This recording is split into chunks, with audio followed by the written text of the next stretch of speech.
Today in tag time मैं आपके लिए बहुत ही मुख्तलिफ किस्म की चीज़ टैग करने जा रही हूँ, जिसका हमारी ज़ुबान और हमारे तहज़ीब व तमद्दुन से बहुत गहरा ताल्लुक़ है। जी हाँ, मैं बात कर रही हूँ हिंदी की। हिंदी की जब बात आती है तो उसके अंदर हिंदी राइटर्स गिल्ड, जो कि कनाडा के ऊपर बेस्ड है, बहुत ही नुमायाँ नज़र आता है। आज मेरे पास दो मेहमान मौजूद हैं जो इस सिलसिले में हमें बताना पसंद करेंगे कि ये क्या है और कैसे है। पहले मैं आपका इनके साथ परिचय करवाऊँ। हमारे साथ तशरीफ़ रखती हैं Poonam Kesliwal, welcome to our show. नमस्कार। और उनके साथ हैं Vidya Bhushandar, welcome to our show. Vidya ji, हम आपसे अपनी बात शुरू करेंगे कि आप व्यूअर्स के साथ कैसे साझा करना चाहेंगे इस सिलसिले में कि ये हिंदी राइटर्स गिल्ड कनाडा क्या चीज़ है। हरिमा जी, सबसे पहले तो धन्यवाद। आप गाए बगाए हमें वक्तन बेवक्तन हमें इस मंच पे हमें मौका देती हैं ताकि हम अपनी बात कर सकें कि हम क्या कर रहे हैं। हिंदी राइटर्स गिल्ड हिंदी की एक मानक संस्था है जिसका जो 2008 में जो उरूज में आई, और it's non for charitable organization, non for profit charitable organization. और इसका जो मेन मकसद है वो है हिंदी लैंग्वेज का बढ़ावा, क्योंकि अगर आप देखें हम एक ऐसी कंट्री में है जहाँ पे इंग्लिश ज़्यादा बोली जाती है, हमारे बच्चे इंग्लिश बोलते हैं या फ्रेंच बोलते हैं, और हम भी धीरे धीरे उसी में डल रहे हैं। तो हिंदी भारत की एक ऐसी भाषा है जिसने हमें एक सूत्र में बांध के रखा हुआ है। हम जैसे भारत और भारतीयता की बात करते हैं तो हम ये कहते हैं कि जो हिंदी है वो भारत माता की माथे की बिंदी है, राष्ट्रभाषा है, और बड़े गर्व के साथ हम इसका प्रमोशन प्रोत्साहन करते हैं। तो सबसे बड़ा जो मेन रीज़न था कि यहाँ पे हिंदी भाषी काफ़ी लोग हैं, नॉर्थ इंडिया से खासकर, सेंट्रल इंडिया से खासकर, तो जो हिंदी में लिखते हैं पोइट्री, प्रोज, ड्रामा, तो इतनी दूर अपने देश से रहने के बाद भी वो हिंदी से प्रेम करते हैं। तो एक मंच दिया गया है उनको ताकि वो अपना जो एक्सप्रेशन है वो आके एक प्लेटफॉर्म पे अपना एक्सप्रेशन दें। और दूसरा, हम हिंदी राइटर्स गिल्ड की हेल्प से हमने काफ़ी सारे हिंदी में लिखने वालों को यहाँ पे एक प्लेटफॉर्म दिया है कि वो जैसे अगर वो लिखने में रुचि रखते हैं या नाटक में रुचि रखते हैं तो उनको एक संस्था मिले, एक प्लेटफॉर्म मिले। तो ये एक मेन रीज़न था हिंदी राइटर्स गिल्ड की स्थापना का। तो आप मुझे ये बताइए कि इसके अंदर आपने कहा कि आप प्रोज़ की बात करते हैं, इसके अंदर आप ड्रामा की बात करते हैं, तो इस सिलसिले में क्या काम हुआ है अभी तक? देखिए, पिछले 8 सालों में जब से हिंदी राइटर्स गिल्ड की स्थापना हुई है, हमने सबसे पहले तो हम काफ़ी सारे वर्कशॉप्स करते हैं। पहले तो every second Saturday of the month, और अब एवरी सेकंड, पहले संडे था, अब सैटरडे है। और हमारी साझेदारी है ब्रैम्पटन लाइब्रेरी, जो चिंकूजी लाइब्रेरी के नाम से जानी जाती है। वहाँ पे it's a free for all kind of event, तो जहाँ पे हिंदी भाषा से प्रेम करने वाले दर्शक और हिंदी में लिखने वाले लोग जमा हो जाते हैं। तो we have different kind of workshops. तो आज तक हमने इतने 7 सालों में काफ़ी सारे वर्कशॉप्स किए हुए हैं, जिसमें मतलब हिंदी में लिखने गद्य है, पद्य है, नाटक है, पब्लिशिंग यहाँ बैठ के कैसे की जाए, हिंदी कैसे हम लिख सकते हैं कंप्यूटर से। आजकल जो फॉन्ट्स अवेलेबल हैं मार्केट में, तो उसकी भी हम ट्रेनिंग देते हैं लोगों को। और एक हल्के फुल्के वातावरण में, जैसे फैमिली टाइप गेट टुगेदर होता है, जैसे इट्स लाइक पॉटलक भी हम कभी कभी करते हैं। तो आने के बाद वो वहाँ पे लोग अपनी अपनी कविताएं सुनाते हैं, डिफरेंट टॉपिक्स पे डिस्कशंस होती हैं। तो ये तो हम इतने सालों से करते आ रहे हैं। आज तक हमने करीब 13 किताबों का हमने यहाँ पे पब्लिशन भी किया हुआ है। डिफरेंट मतलब कुछ कविताओं का संकलन है, कुछ शॉर्ट स्टोरीज़ का संकलन है, कुछ हाइकू संकलन है। तो हमने यहाँ पे करीब 13 लेखक लेखिकाओं को एक मंच दिया हुआ है, जो एडिटिंग से लेके पब्लिकेशन तक हमने उनकी हेल्प करी है। तो हिंदी राइटर्स गिल्ड को इस बात पे बड़ा ही नाज है कि हमने अभी तक इतनी किताबों का हमने विमोचन करवाया है यहाँ पे। उसके बाद जो एक बहुत ही बड़ा स्तंभ है किसी भी भाषा का, वो है नाटक। तो पिछले 8 सालों से हम हर साल वार्षिक उत्सव पे एक नाटक का मंचन ज़रूर करते हैं, और जो नाटक हमने किए हैं वो बहुत ही ऊंचे दर्जे के नाटक हैं। जैसे हिंदुस्तान के अंदर जैसे अगर हम एक्टिंग का एक मंदिर कहें, जैसे जो है नेशनल स्कूल ऑफ ड्रामा, उस लेवल के हमने काफ़ी सारे नाटक हमने यहाँ पे किए हैं जो NSD मटेरियल हैं, जिसमें रश्मि रथी एक नाटक है जो महाभारत बेस्ड है, अंधा युग एक महाभारत बेस्ड नाटक है। उसके बाद कृष्णा सोपती जी का एक नाटक था मित्रो मरजानी, जिसमें पूनम जी ने मेन प्रोटैगनिस्ट का रोल निभाया था। उसके बाद एक और नाटक था जो हमने यहाँ के परिवेश में आजकल जो हमारी सोशल चीज़ें चेंज हो रही हैं कि हमारे बच्चे कहाँ किससे शादी करें, तो पसंद अपनी अपनी एक नाटक मैंने लिखा था और उसका मैंने डायरेक्शन दिया था। और उसके अलावा हमने पिछले साल हमने एक नाटक किया था, इनफैक्ट 2 नाटक किए थे जो भक्ति काल पे आधारित थे, सूरदास और जनाबाई के जीवन पे। श्रीमती शैलजा सक्सेना जो one of the founding directors हैं हिंदी राइटर्स गिल्ड की, उनके द्वारा निर्देशित हमने ये 2 नाटक किए थे। तो ये सब काम हो रहे हैं। तो करीब 7-8 नाटकों का मंचन हमने किया हुआ है, इतने सारी किताबों का हमने पब्लिश किया है, और हर साल हम वार्षिक उत्सव मनाते हैं जो पूरे साल का एक लेखा जोखा होता है। हम यहाँ पे हिंदी लिखने वालों का आदर सत्कार भी करते हैं, उनको विशेष पुरस्कारों से नवाजा जाता है, और उसके बाद कभी कभी किताबों का विमोचन भी होता है एनुअल डे पे। तो ये सब काम हम पिछले 8 साल से कर रहे हैं, और मुझे इस बात की बड़ी खुशी है कि आज की डेट में हिंदी राइटर्स गिल्ड जो है एक एस्टैब्लिश नॉर्थ अमेरिका में एक मानक संस्था बन चुकी है। ये तो आपका सारा काम हुआ जो आप करते हैं। अब मैं पूनम जी से पहले मज़ीद इसके ऊपर हम बात करते रहेंगे, जारी रखेंगे, लेकिन पहले पूनम जी का किरदार हम जानना चाहते हैं कि सारे पूरे सिनेरियो के अंदर पूनम जी कहाँ मौजूद हैं? सब जगह, हर जगह। बहुत शुक्रगुजार हूँ हिंदी राइटर्स गिल्ड की। जब मैं यहाँ आई और मुझे इसके बारे में पता चला कि यहाँ पर इस तरह की कोई एक संस्था है हिंदी राइटर्स गिल्ड, और मैं शुरू से ही हिंदी के साथ जुड़ी हुई हूँ। हिंदी मैं पढ़ा भी चुकी हूँ, तो बहुत अच्छा लगा सुन के, और मैंने तुरंत उनसे संपर्क किया कि मैं इनसे जुड़ना चाहती हूँ। और यहाँ आने के बाद पता चला कि कनाडा में रहते हुए भी मेरे मन में जो भाषा के प्रति एक लगाव है, एक जो जुड़ाव है, मैं उससे जुड़ सकती हूँ। तो यहाँ पर जो लोकल आर्टिस्ट हैं, जो स्थानीय लोग हैं, हम उनको प्रमोट करते हैं। तो ये देख के बहुत अच्छा लगा। हर महीने मिलते हैं, एक परिवार जैसा माहौल है, और आपस में बैठते हैं, अपनी कविताएं शेयर करते हैं, एक दूसरे को सुझाव देते हैं, और उससे एक तरह से एक बहुत बड़ा प्रोत्साहन मिलता है। यहाँ आने के बाद जो मेरे कविता लेखन में जो एक निखार आया, वो बहुत ही मेरे लिए अपने आप में एक बहुत गर्व की बात है। और फिर मैं बाद में वो अपनी कविताएं अपने भारत में अपनी माँ से या किसी से भी शेयर करती हूँ, तो देख के बहुत अच्छा लगता है। और इसके अलावा जैसा कि विद्या जी ने भी बताया कि हम हर साल नाटक करते हैं, और कोशिश रहती है कि हर नाटक में किसी ना किसी रूप में हम जुड़े रहें। अगर हम मंच के आगे ना हो, मंच के पीछे हों, जिस प्रकार से भी जुड़ना चाहें। और इसमें कोई किसी प्रकार का हमारे यहाँ कोई फ़ीस नहीं रखी गई है, कोई भी आ सकता है, जिसको भी रुचि है वो आके इसके साथ जुड़ सकता है। तो हर महीने मिलना, और एक उत्साह बना रहता है कि हर महीने हम मिलेंगे, आपस में अपनी कविताएं क्या नया लिखा। और कोशिश ये रहती है कि हर महीने किसी एक नए टॉपिक को लेकर आएँ, कोई नया विषय लेकर आएँ।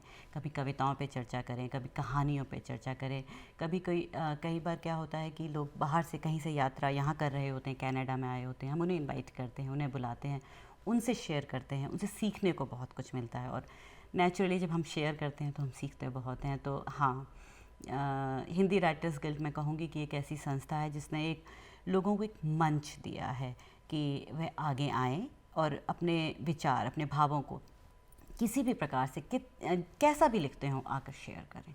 बहुत अच्छा लगता है।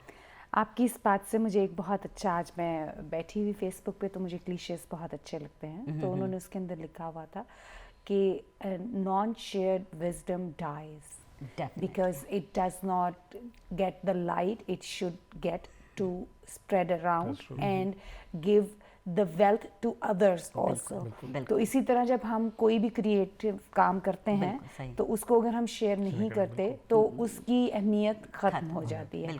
तो अब मैं विद्या जी आपसे ये पूछना चाहूँगी कि इतने सारे काम हैं, इतनी सारी इसकी मुख्तलिफ जहतें हैं जिनके ऊपर आप काम करते हैं, तो यकीनन ये बहुत मुश्किल काम है। तो आपको इस सफ़र में कैसी मुश्किलात हैं?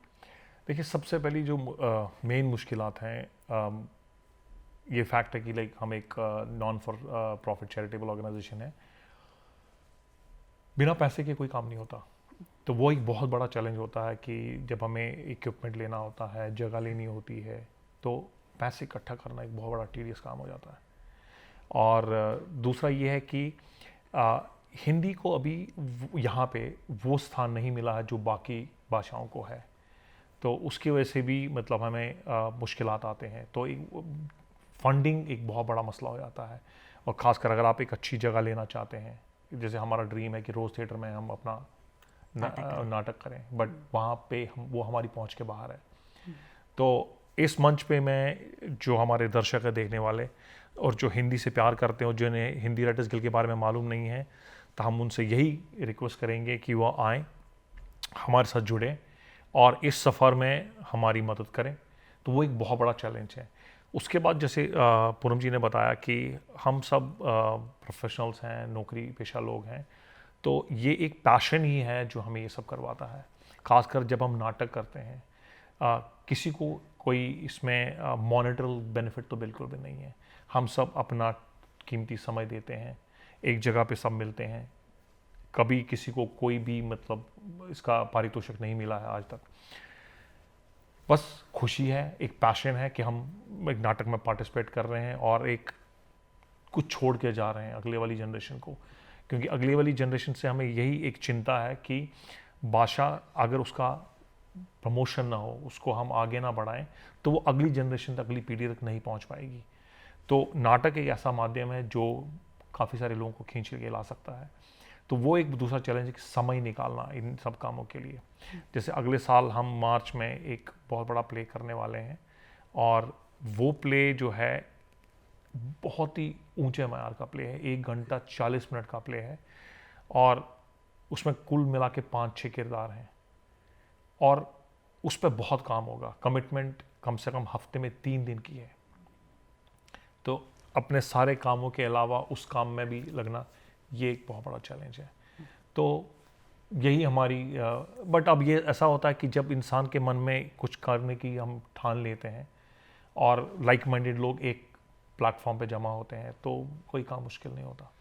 आपने बड़ी खूबसूरत बात कही थी शुरू में कि हिंदी ज़ुबान जो है ये परोती है, यानी ये जोड़ने, मैं ये समझती हूँ कि कल्चर को ज़िंदा रखने में ज़ुबानें बहुत अहम किरदार अदा करती हैं, क्योंकि ज़ुबान सिर्फ बोल लेने से ही नहीं, ये फिर आपको पीछे लेके जाती है आपकी ओरिजिन की तरफ, आपके पहनावे और उस सब उसके अंदर आपको जोड़ती है, जिससे कि आप अपनायत महसूस करते हैं।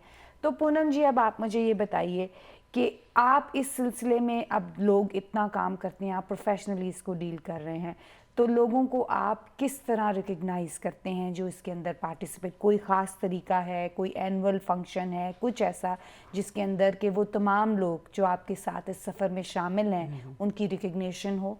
बिल्कुल, वो तो करते हैं। उससे पहले जो आपने एक बहुत खूबसूरत बात कही कि भाषा आपस में पिरोती है, और जो विद्या जी ने बताया चैलेंजेस, उसमें एक चैलेंज मैं बताना ज़रूर चाहूँगी।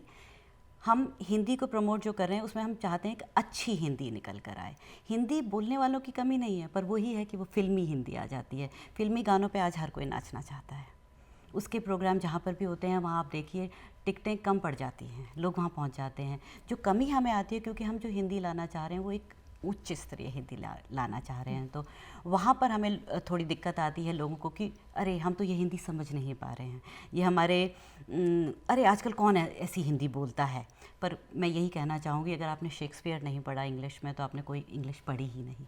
जब तक शेक्सपियर के ड्रामा नहीं पढ़ा, आप आज कितना भी पढ़ लीजिए, लेकिन अगर आप अपनी हिस्ट्री में नहीं जाते, अपने इतिहास में नहीं जाते, और अब अगर आप आगे बढ़ना चाहें तो बहुत मुश्किल होगा, क्योंकि आपको उसकी रूट्स तक जाना पड़ेगा, मूल तक जाना पड़ेगा। तो ये एक चैलेंज है। और जहाँ आपने बात की कि लोगों को कैसे रिकग्नाइज़ करते हैं, तो हम तरह तरह के सम्मान उन्हें दिया जाता है। यस, जैसे विद्या जी ने भी कहा कि कोई मॉनेटरी इसमें हमें कोई फ़ायदा नहीं है, हम सब अपनी खुशी से काम करते हैं यहाँ पर।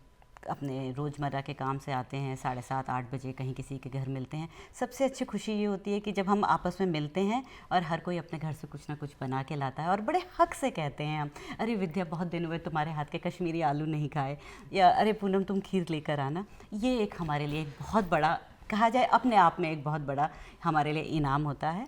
इसके अलावा हम जो एक मंच पे जो सम्मान देते हैं वो एक सरस्वती सम्मान है, जो कि एक बहुत बड़ा सम्मान है, जो हमारे यहाँ के जो लोकल लोग हैं, जो हिंदी के प्रचार प्रसार में लगे हुए हैं, उन्हें दिया जाता है। और इस बार हम ये वैंकूवर के श्रीनाथ द्विवेदी जी हैं, उन्हें ये सम्मान दे रहे हैं और वे ब्रिटिश कोलंबिया में 1985 से हिंदी के प्रचार प्रसार में लगे हुए हैं। और हमें बहुत खुशी है और गर्व है इस बात का कि हिंदी राइटर्स गिल्ड ने उन्हें आमंत्रित किया और उन्होंने खुशी खुशी से स्वीकार किया और वो हमारे बीच होंगे और हमसे अपने जो एक्सपीरियंस है वो शेयर करेंगे। हमें भी बहुत कुछ उनसे सीखने को मिलेगा।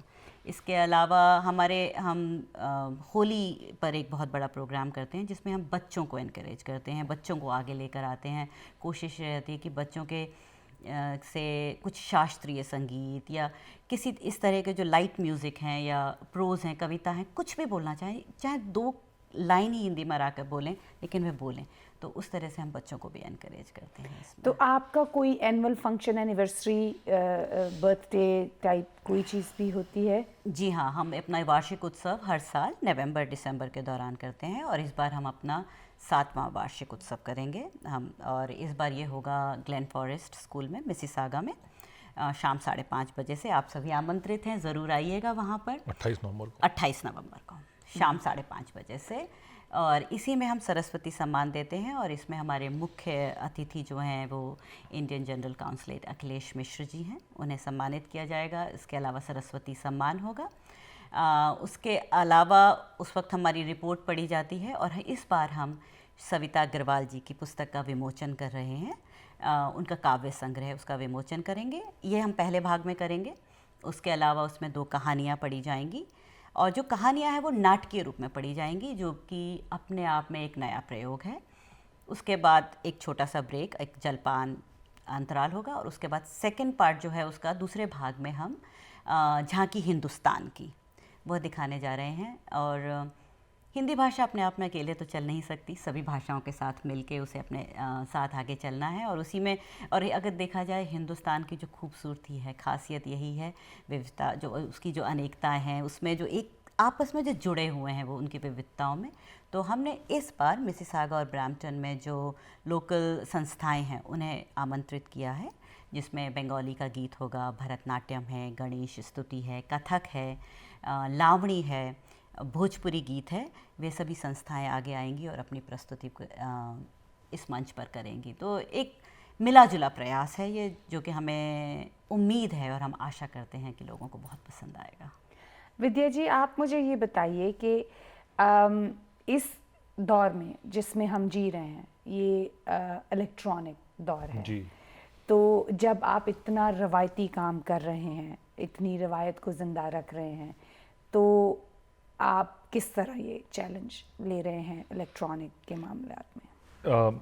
देखिए, हिंदी जो है अब बहुत ही आसानी से हम लिख सकते हैं कंप्यूटर के थ्रू। जो फॉन्ट्स अवेलेबल हैं या जो बाकी जो सॉफ्टवेयर अवेलेबल है, इनफैक्ट विंडोज़ में तो अभी आप हिंदी टाइपिंग भी कर सकते हैं आराम से। तो हम उसकी वर्कशॉप्स भी लगाते हैं कभी कभी कि जिन लोगों को हिंदी लिखने में मतलब असुविधा होती है तो उनकी हम मदद करते हैं। तो बाकी अगर हम कोई भी मीडियम ले लें, कोई भी सोशल प्लेटफॉर्म ले लें, चाहे वो फेसबुक है, व्हाट्सएप है, उनमें आप बड़ी आराम से हिंदी लिख सकते हैं और शेयर कर सकते हैं लोगों के साथ। इसके अलावा हमारी वेबसाइट भी है हिंदी राइटर्स जी। गिल्ड की। हमारा अपना एक फेसबुक पेज भी है और हमारा ब्लॉग भी है जिसमें, हाँ, और अब हमारी तुरंत ही एक ई पत्रिका ऑनलाइन आने वाली है, इस पर काम चल रहा है। और प्रयास, कोशिश है कि लोकल आर्टिस्ट जितने भी लोग हैं हिंदी में लिखना चाहें वो उसमें लिख सकते हैं। तो आप मुझे ये बताइए कि आपकी इस पूरी ऑर्गेनाइजेशन के कोई ख़ास मेंबरशिप का तरीका है, मेंबर्स परमानेंट हैं या क्या, इसका क्या फॉर्मेट क्या है? इसका कोई ऐसा फॉर्मेट नहीं है कि members, there is a particular form जो वेबसाइट पे अवेलेबल है। कोई भी हिंदी भाषी या जो हिंदी में रुचि रखता है वो आके अपना मेंबरशिप फॉर्म भरे।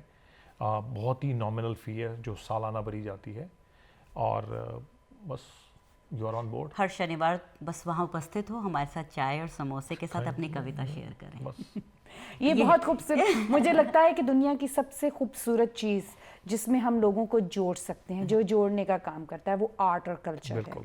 इसके ज़रिए बहुत लोग जुड़ते हैं, जिसमें आप खिलाएं पिलाएं और उनके साथ आर्ट को शेयर करें। आर्ट की हर फॉर्म, उसमें नाटक है, उसमें प्रोज है, पोइट्री है, उसमें हर चीज़, उसमें क्रिएटिविटी भी चल रही होती है। तो जो वर्कशॉप्स आप करते हैं उसके अंदर क्या अभी तक कुछ लोगों ने उससे कुछ सीखा? आपकी क्या आउटपुट है उसमें? देखिए, वर्कशॉप से जैसे हमने काफ़ी सारे वर्कशॉप्स किए हैं जिनमें हम डिफरेंट सब्जेक्ट्स लेते हैं। तो काफ़ी सारे लोग जो हिंदी से जिनका कोई जुड़ाव नहीं था बहुत सारे सालों तक, तो एक प्लेटफॉर्म मिला उनको, और उस प्लेटफॉर्म की वजह से उन्होंने लिखना शुरू कर दिया। उन्होंने जिन्होंने कभी ज़िंदगी में स्टेज पे कदम नहीं रखा था, वो पिछले 7 सालों से हमारे साथ जुड़े हुए, वो बाकायदा मंजे हुए कलाकार हो गए। मतलब एक जर्नी चली उनकी 5-6 सालों से। तो उससे ये सबसे बड़ा हमारे को जो एक प्रमोशन मिला है, एक उत्साह मिला है कि हमने उन लोगों को भी एक मंच दिया जिनका से या तो कभी नाता नहीं था, अंदर वलवला था कि हम ऐसा करें, बट उनको एक अपॉर्चुनिटी नहीं मिल रही थी। वो अपॉर्चुनिटी हमने उनको दे दी है। देखिए, सबसे बड़ा जो चैलेंज एज अ पेरेंट हमको आता है, जो हमारी खासकर मादरी ज़बान है या जो हमारी राष्ट्रभाषा है, तो आपको जनरली सुनने में मिलेगा हाँ समझ तो लेता मगर बोल नहीं पाता। अगर वो कोई अब बोल पाता है या समझ पाता है, उसके बाद वो पढ़ नहीं पाता है। तो हम उसके लिए भी हमारे यहाँ एक हमारे साथ जुड़े हुए हैं नराले जी, जिन्होंने एक बहुत ही सरल भाषा में जिसमें इंग्लिश का भी उन्होंने प्रयोग किया हुआ है कि हिंदी कैसे सीखें या उर्दू कैसे सीखें या गुजराती कैसे सीखें। तो वो वाले हमारे पास टूल्स भी हैं अवेलेबल कि कोई ऐसा बच्चा या कोई ऐसा, जैसे कोई गुजराती है या कोई साउथ से मलयाली है जिनको हिंदी का उतना ज्ञान नहीं है, तो उनके लिए भी हमने ऐसा कुछ ज़रिए हम उनको मुहैया कराते हैं कि जिसके ज़रिए वो हिंदी भाषा को समझें और सीखें। तो ये जो हिंदी राइटर्स गिल्ड है, ये फैमिली प्लेटफॉर्म है बेसिकली। इसमें बच्चे बड़े सब मिलके शामिल होते हैं। तो आपको क्या लगता है कि जो नौजवान हैं, जो हमारे अगली पीढ़ी है, वो जुड़ रही है या बहुत ज़्यादा इसका कोई फ़ायदा आपको नज़र नहीं आता? देखिए, टफ़ है, बहुत मुश्किल है बच्चों को और मतलब टीनेजर्स को यहाँ ले आना। पर आपको मैं बता दूँ, बहुत ही खुशी हो रही है। अभी हमने कुछ महीने पहले हिंदी दिवस पे हमने बच्चों का कार्यक्रम रखा था। उस दिन जो बोलने वाले या गाने वाले या कुछ भी प्रस्तुत करने वाले सिर्फ बच्चे थे, और हमने सिर्फ 20 बच्चों का उस दिन अरेंजमेंट किया हुआ था। और आपको जान के खुशी होगी 45 बच्चे आए थे, और वो बहुत अच्छा हमारे लिए रहा। और जो क्वालिटी मटेरियल वो तैयार लेके आए, काफ़ी तो मतलब हमारी बिल्कुल कल्पना से परे था कि तैयारी करके बच्चे आए थे। तो हम ये सोचते हैं कि अगर एक छोटा सा कदम भी बच्चे उठाते हैं इस दिशा में, तो वो हमारे लिए एक बहुत बड़ी उपलब्धि होगा। आप दोनों की मैं बहुत बहुत धन्यवादी हूँ कि आप आए और आपने अपने विचार लोगों के साथ शेयर किए। उसके लिए एक दफ़ा फिर मैं बहुत बहुत शुक्रगुज़ार हूँ आपकी। बहुत शुक्रिया कि आप तशरीफ़ लाए। व्यूअर्स, कनाडा दुनिया का वो खूबसूरत मुल्क है जिसके अंदर मल्टीकल्चरिज्म अपनी तमाम तर रंगत के साथ बहुत खूबसूरती से रक्स करता नज़र आता है। जिस तरह इंडिया का कल्चर मल्टी डायमेंशनल और मल्टी कलर्ड है और वो सस्टेन कर रहे हैं उसको बहुत खूबसूरती से, इसी तरह कनाडा में हमने एक छोटी सी दुनिया बसाई है जिसमें कनाडा ने हमको ये सहूलत दी है कि हम जैसे चाहें वैसे रह सकते हैं। हमारी आने वाली पीढ़ियों को ये जानना बहुत ज़रूरी है कि हम कौन हैं और हमारे अंदर क्या क्या खासियतें हैं। हर जगह जो फल लगता है उसकी मिठास उस जगह के मुताबिक ही होती है। हमारी बहुत सी बातें बहुत खूबसूरत हैं जो हमें शेयर करनी है, और बहुत सी बातें ऐसी हैं जो हमें यहाँ से अभी भी सीखनी है। इस सब के साथ मिलकर ही हम आगे चलते हैं।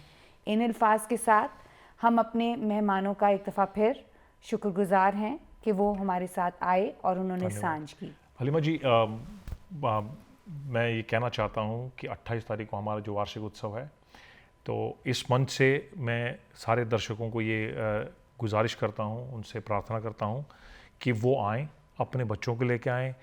जिन जिन लोगों के पेरेंट्स साथ में हैं वो आएँ और देखें कि हम यहाँ पे हिंदी का प्रचार और प्रसार कैसे कर रहे हैं। टिकट्स हमने बहुत ही वाजिब रखी हुई है। $15 में आपको एक बहुत ही खूबसूरत शाम मिलेगी जिसमें आपको भारत की झांकी देखने को मिलेगी और साथ में खाना भी है। तो brownpapertickets.com पे जाके आप टिकट्स ऑनलाइन भी ख़रीद सकते हैं, और उसके अलावा हमारी जो वेबसाइट है www.hindywritersguild.com, उस पर भी आपको टिकटिंग का इन्फॉर्मेशन मिल सकता है। और आखिरी में जो पहले आपने जो मुद्दा उठाया था कि जो हमारा चैलेंज रहता है वो रहता है फंडिंग का, तो जो भी दर्शक ये देख रहे हो और वो कुछ हमारी संस्था की मदद करना चाहते हैं, तो वो भी आगे आके हमारा हाथ बढ़ाएं, हमारी तरफ अग्रसर हों और हमारी मदद करें। आप चैरिटेबल ट्रस्ट होने की वजह से नाते हम उनको टैक्स रिफंड्स भी और रिसीट्स भी दे सकते हैं। तो बहुत धन्यवाद आपका कि आपने हमें ये मंच दिया, और शुक्रिया। आपका धन्यवाद कि आप आए और आपने दर्शकों के साथ ये बात साझी की, शेयर की कि हम यहाँ पे भी बहुत कुछ कर रहे हैं। इसमें बढ़िए, हिस्सा लीजिए और अपने हिस्से की खुशियाँ साथ ले जाइए। इन अल्फाज के साथ हम फिर मिलेंगे टैग टाइम में, आपको टैग करने के लिए कुछ और।